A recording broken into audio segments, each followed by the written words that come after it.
इस वीडियो में हम सिंक्रोनस स्पीड के बारे में जानेंगे और सिंक्रोनस स्पीड के फार्मूले का सत्यापन करेंगे। सिंक्रोनस गति, जिसे तुल्यकालिक गति भी कहा जाता है। हम जानते हैं कि फ्रीक्वेंसी बराबर पोलों की संख्या गुना रोटर की गति बटा 120 होती है। तो हम इस सूत्र से गति को निकाल सकते हैं, जो कि कुछ इस प्रकार से है। किसे कहते हैं तुल्यकालिक गति? वह गति जिस पर स्टेटर का चुंबकीय क्षेत्र घूमता है, उसे सिंक्रोनस गति कहते हैं। जिस गति से स्टेटर का चुंबकीय क्षेत्र घूमता है, उसे n से दर्शाते हैं, जिसे सिंक्रोनस गति कहते हैं। इस गति का मान नियत नहीं है, यह परिवर्तित हो सकता है, जो कि 50 आवृत्ति पर पोलों की संख्या पर निर्भर करेगा। जैसे 50 हर्ट्ज आवृत्ति पर कार्य करने वाली मशीन में पोलों की संख्या 10 है, तब उस मशीन की सिंक्रोनस गति 600 आरपीएम होगी। हम समझने के लिए एक मशीन की कल्पना करते हैं, जिसके 4 पोल है। इन पोलों के बीच रोटर विद्यमान है, जिसमें केवल 2 चालक है। हमने इसे समझने के लिए माना है।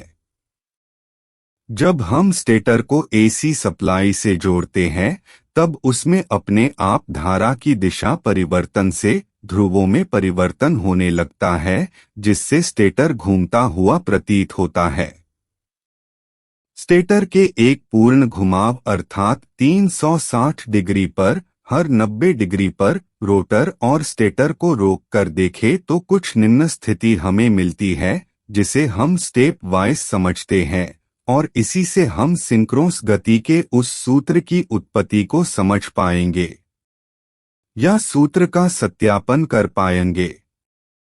हम रोटर को स्थिर कर देते हैं और केवल स्टेटर के घूमने की कल्पना करते हैं, जो कि एसी की वजह से परिवर्तित हो रहा है।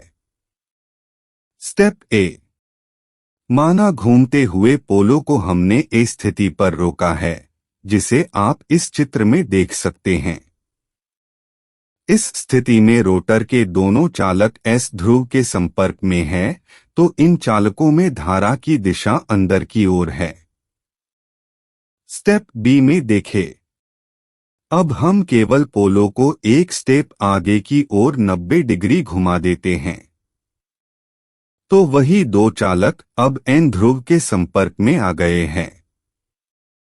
तो इन दोनों चालकों में धारा की दिशा बदल जाती है और बाहर की ओर हो जाती है। स्टेप सी, अब पुनः पोलों को 90 डिग्री क्लॉकवाइज दिशा में घुमाने पर और हमें पुनः स्टेप ए की स्थिति प्राप्त हो जाती है। हम देख सकते हैं कि धारा अपने शून्य मान से स्टार्ट हुई और फिर धनात्मक मान, और जब चालक में धारा उल्टी दिशा में बहने लगी तब ऋणात्मक मान में गई और फिर वापस अपने प्रारंभिक मान 0 पर आ गई। अर्थात रोटर चालकों में धारा ने अपना एक पूर्ण 360 डिग्री का चक्र तय किया है। धारा 0 डिग्री से प्रारंभ होकर वापस 0 डिग्री पर आ गई है। तो धारा द्वारा तय किया गया कोण 360 डिग्री है। धारा के इस 360 डिग्री के घुमाव को इलेक्ट्रिकल एंगल कहते हैं। लेकिन हमारे पोलों का घुमाव केवल 180 डिग्री हुआ है। 90 + 90। पोलों के इस घुमाव को मैकेनिकल एंगल कहते हैं। आप देख सकते हैं कि इलेक्ट्रिकल एंगल मैकेनिकल एंगल का 2 गुना है। तो हम इलेक्ट्रिकल एंगल को इस तरह लिख सकते हैं। चूंकि हमने 4 पोल लिए हैं, तो हम उस समीकरण में 2 के स्थान पर P/2 लिख सकते हैं। QE को हम ओमेगा E और QN को ओमेगा M से भी दर्शाते, क्योंकि ये एक दूसरे को रिप्रेजेंट करते हैं। ओमेगा ई बराबर 2 पाई एफ होता है। यहाँ एफ फ्रीक्वेंसी है जो इलेक्ट्रिकल स्पीड को दर्शाती है और ओमेगा एम बराबर 2 पाई एन एस बटा 60 होता है। यहाँ एन एस गति है आरपीएम में जो मैकेनिकल गति को दर्शाती है और यहाँ गति आरपीएम में है, इसलिए इसे 60 से भाग दिया गया है ताकि सभी का मान सेकंड में हो। ओमेगा ई को इलेक्ट्रिकल एंगुलर स्पीड व ओमेगा एम को मैकेनिकल एंगुलर स्पीड कहते हैं। अतः इनका मान समीकरण में रखने पर 2 पाई एफ बराबर पी बटा 2 गुणा 2 पाई एन एस बटा 60 प्राप्त होता है। यहाँ 2 पाई से 2 पाई कैंसिल हो जाएगा और एफ बराबर पी गुना एन एस बटा 120 रह जाएगा।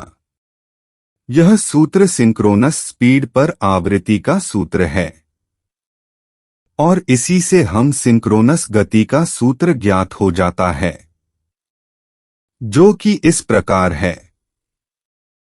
अतः हमने तुल्यकालिक गति के सूत्र का सत्यापन कर लिया है और जान लिया है कि कैसे तुल्यकालिक गति सूत्र उत्पन्न होता है। आशा है आपको यह समझ में आया होगा। वीडियो देखने के लिए आपका धन्यवाद।